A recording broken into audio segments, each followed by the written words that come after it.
I'd never heard of him, as most people in the world and even Americans had never heard of him. So here was this lost story of a great man during the Civil War that sort of lived on an island, he and his night company, sort of in between the North and the South, and sort of slipped out of the slipstream of the history books even.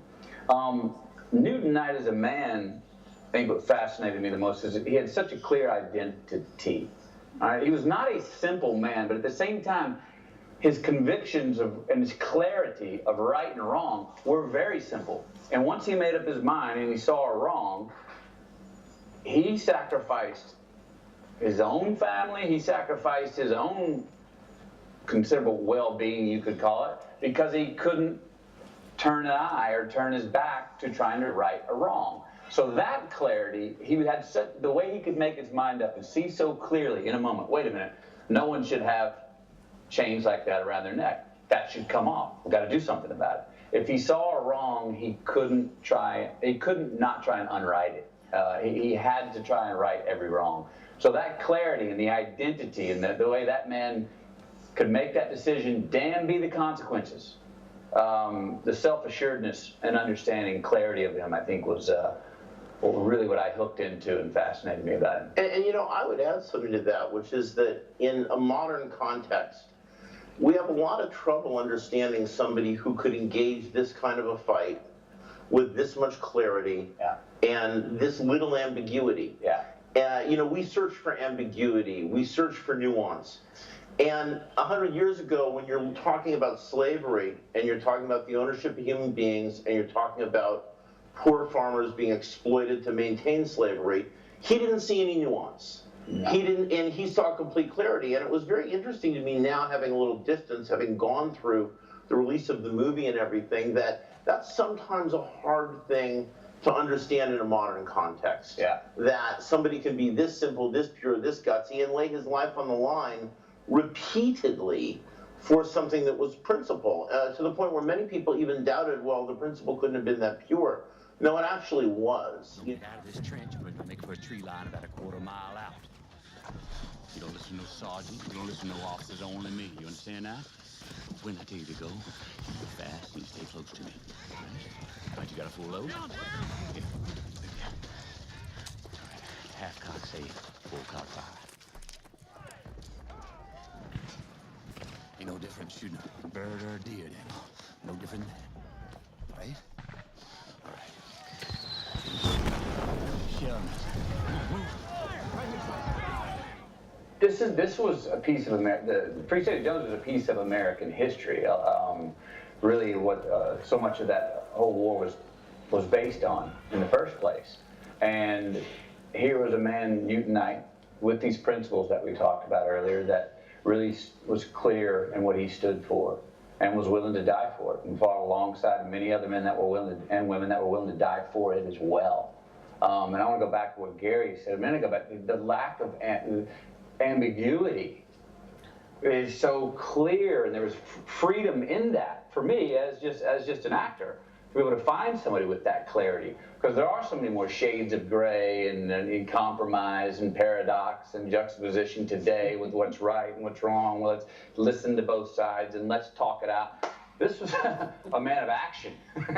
And damn be the consequences. And I believe in what he was fighting for. He was he saw humanity for what it was, and it wasn't about anything on the surface. There's a right and there's a wrong, and somebody should be treated this way, and somebody should be left well enough alone this way, and somebody should not be treated this way. And if you're going to treat them that way, I'm going to do something about it. Yeah, and also I would add to that you know, that made him pretty unique in the era. I mean, for a white Southern farmer to embrace this cause, to be this vehemently opposed to slavery. His grandfather was a slave trader. He eschewed completely slavery, refused to own slaves, was a vehement opponent of slavery. And for someone like this to develop this kind of a conscience, and to keep fighting after the war was over, there were a lot of people who were opposed to the Confederacy during the war, but to keep fighting for the rights of African Americans in the 10 years after that war. That's when he was really an underdog. Yeah, I mean, it made him just a completely unique individual, and I think if the movie shows anything, It shows the need for, or the potential of, an economic coalition that's based on commonality instead of difference. And I think that's, I was always asked, well, what is the lesson that you see for today? How can you take inspiration today? And I think that, Matthew said it great months ago. He said that what was divided by race should have been united by class.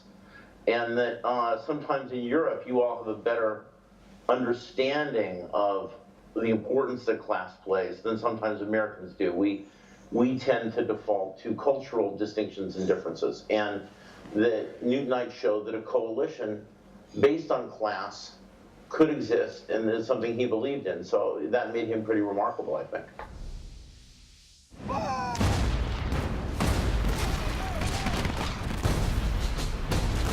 Hey, behind!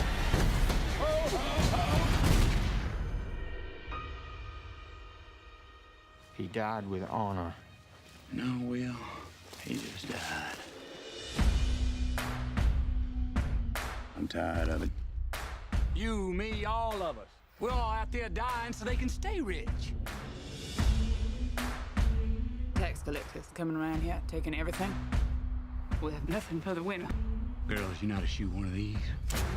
It's quite normal you got there. Last time I checked, the gun don't care who's pulling the trigger.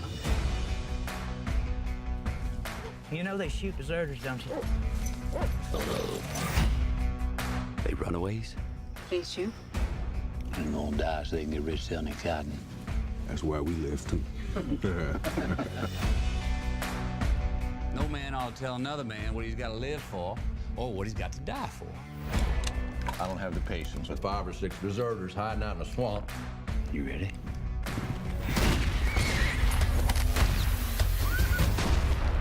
Just hang him.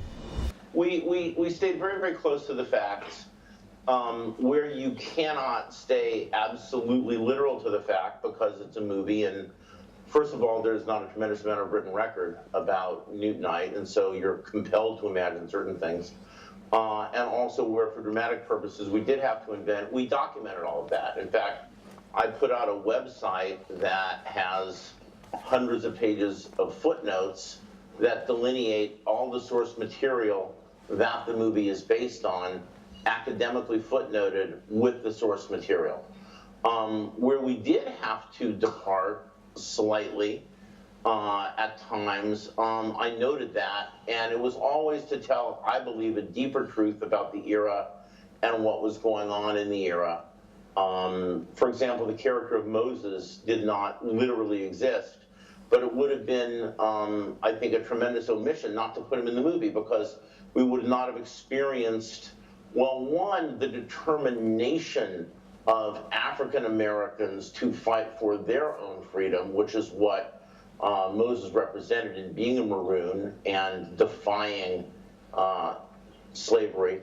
But also, I think that it was very, very important to understand his experience through his lens, particularly in Reconstruction in the period after the war, when African Americans rose up and kept engaging this fight, even though the North may have turned their backs. So that's an example of something that's invented in the movie, but it tells a deeper truth in many ways about the Union League movement, about Maroon civilizations, about the self-determination in demanding freedom that was a part of the Civil War era. So there were many things that would have been an omission if I hadn't included them.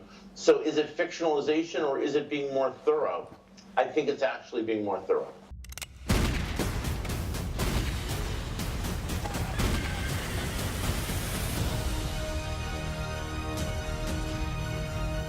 This fight's for our children and their children's children. From this day forward, we declare the land north of the Pascagoula Swamp to be a free state of Jones. They're poor farmers, deserters, Who, frankly, sir, don't have much to lose. The winds are shifting. This kind of thing can't be judged at the moment it's released. Some films can, this can't, like when I do Hunger Games, it's all about the moment it's released. It's a cultural phenomenon and everybody wants to see Katniss, and I make the movie and it's about the release. This is about what we think in 5 years and in 10 years. Yes. And Matthew and I put a lot on the line, both of us, to correct a lot of history that was wrong, and a lot of history that had been mistold and rewritten and misrepresented and forgotten.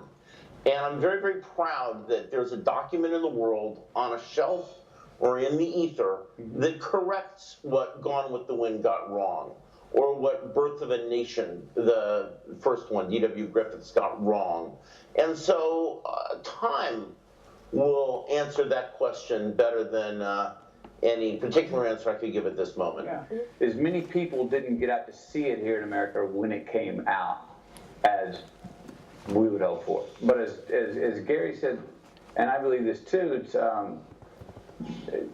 this is a really qualified and proud quiver to have in our arsenal. It's a feather. I know I feel it'll be a feather. It is a feather in my cap, and will continue to be one, and even more exposed as one later on. I think it will be as a film that Gary Ross made.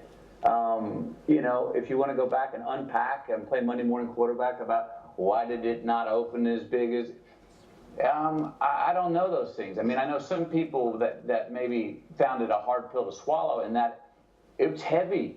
Yeah. It's a heavy movie, man, and it's got a lot of historical facts in it, in its dramatic sweep. It's not, hey, let's swing by and check out Free State of Jones and have a conversation in the middle of it. And yeah, I'll get back to that scene. I'm gonna go get the popcorn in the middle of it. No, it's sit down, lock in, and go for a ride and come out going. Totally. And the other thing about it is, look, you know, Americans have been sold a happy ending to the Civil War. Okay. Yeah. We're taught in our history books the slaves were freed, game over, all our problems were solved. It's not what happened. No sooner were those slaves freed than they were re-enslaved during Reconstruction. And that's just not a thing that everybody really wants to know about their country. Not everyone wants to come out of a movie feeling like, well, wait a minute, now I feel like I've got more work to do than I felt like I had to do when I came into the theater. This story and this film really send you away going, I got to look in the mirror. I've got more work to do than I thought.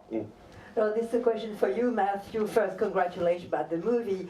And Matthew, gentleman is saying that for the last few years, I mean, it seems you've been reaching out to much more profound, deeper, meaningful roles. And he wanted to know which ones maybe lately has made you grow more, so to speak, as a human being and as an actor, and also what kind of criteria you have when you pick up a role or a film. And by the way, for this gentleman, you're making 100% what is right. Oh, merci, thank you. You know, that's one thing I think every artist wants, is for their work to translate and for it to be received by that man to say, hey, I like what you're doing. That means the work that I'm doing is translating. You know, there's always a gap between what we want to do, what we actually do, what gets recorded, and how someone receives it. And I've always said, to break down the anatomy of translating art, trying to close all those gaps. That's one of my criteria, is trying to have as close to what I intend to do, a final product and how it's received, and the package it's handed to you, and be as close to the initial intention as possible. And those gaps I'm trying to close those gaps in my career. And I think that's part of, to use a golf term, lowering one's handicap. So that's been a goal of mine, and I feel very close to my work now. Each role, you know, I think one of the things that I understood more clearly about 8 years ago was, I kind of said, forget the result. Don't even think about the result. Go for the experience. Let me go have a growing experience in the making of, in the creation of the character, and in the architecture of telling the story. And then if it does well and it translates, it's received, whether who likes it or how much box office, that's great if they do, but if it doesn't, did I have an experience? Did I grow from the experience? And I'm happy to say that the roles have been taken, I have grown an experience. I've been choosing dramas. Dramas are, you can really just hang your hat on humanity in a drama.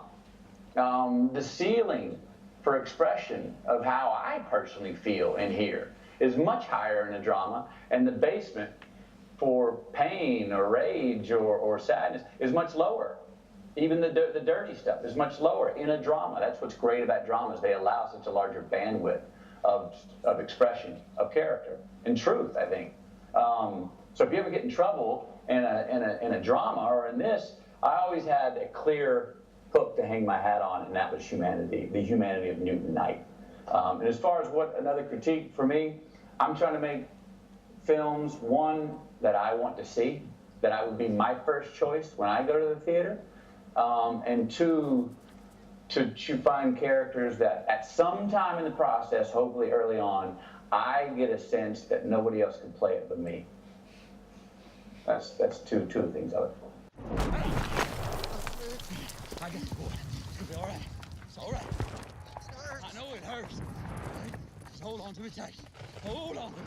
Am I gonna die? Oh, you ain't gonna die. I'm gonna fix it.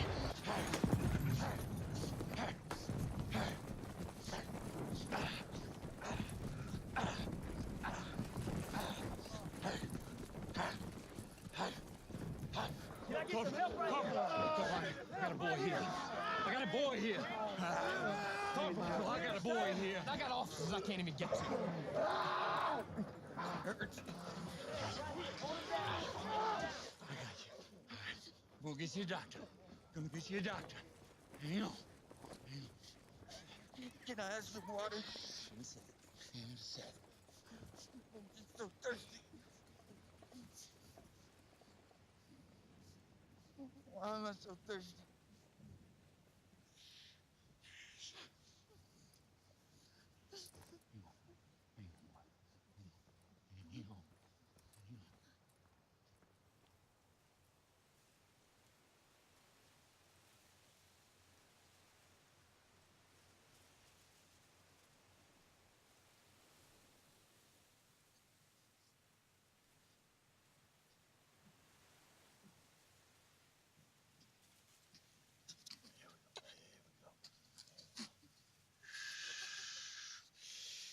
You love God, don't you, Daniel? Hmm?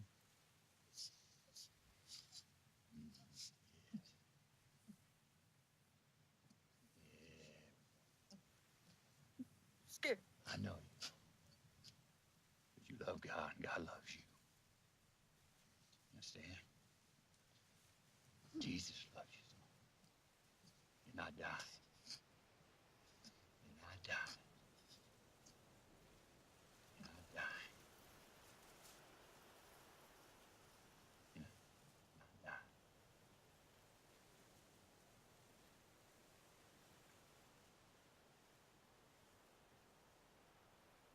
Your accent seems to be going deeper, deeper south every time. Is that something that you're obsessed with, or the director's obsessed with, or do you enjoy it? No, I think what you're getting in with Newton Knight is that's Mississippi. That's not my accent now. That's not Texas. And Mississippi is much slower. I don't even. Well, you get back that. Yeah, I think you get back that. Yeah, Mississippi. And low. It's low and it's slow and it's got a different. It's got a different meter to its rhythm than my southern accent. So it sounds maybe deeper southern, maybe because it's deeper south. But that was Newton Knight, and that's how he sounded, and that's what they sounded like in Mississippi at that time. Well, thank you so much for bringing Mississippi to Paris. Yeah. Thank you for being with us. Really, thank you so much. We are very grateful.